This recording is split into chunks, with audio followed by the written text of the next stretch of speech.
You know, God touches the lives of many people through many ways. Some of us are young and haven't traveled the paths of sin very long, but he still touches us.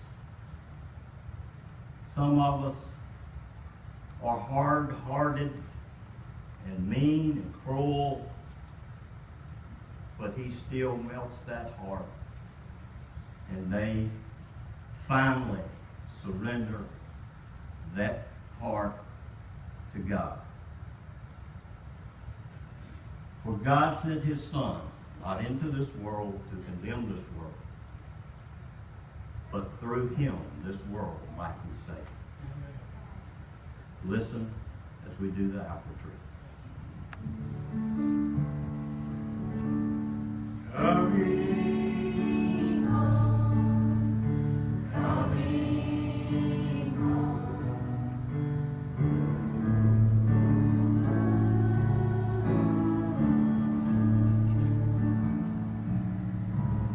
Some time ago, a preacher closed out a revival and boarded a train to begin his journey home.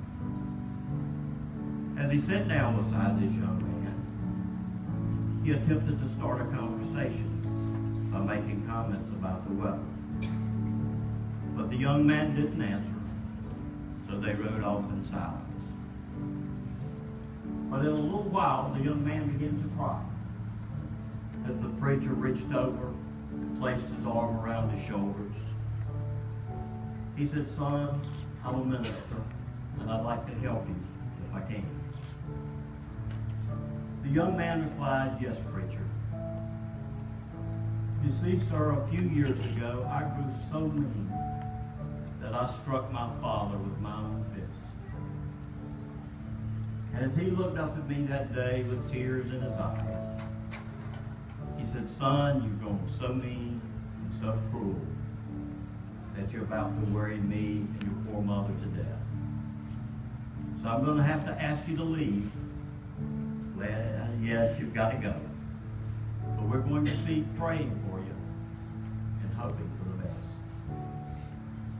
So you see, sir, for the past several years, I have done just about everything that anyone can think of that's mean and wrong. But the other day, I fell down on my knees at an altar, and God gloriously came into my heart. And the first thing I thought of was my dear mother and dad, and just how much I wanted to go back home.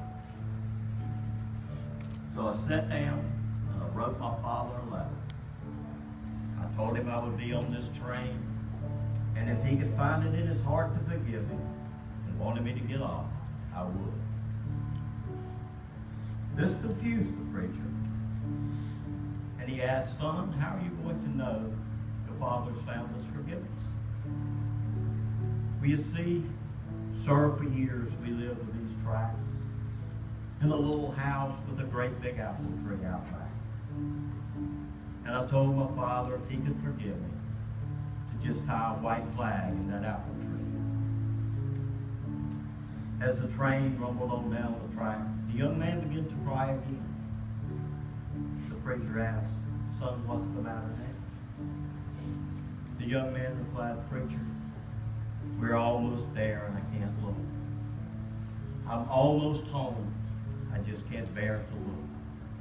The preacher said, "Son, that's okay. I'll be your eyes. I will look for you." In a little while, a big smile came across the preacher's face. And he said, "Why, son, you don't have a thing to worry about. That old apple tree looks as though it were in full bloom.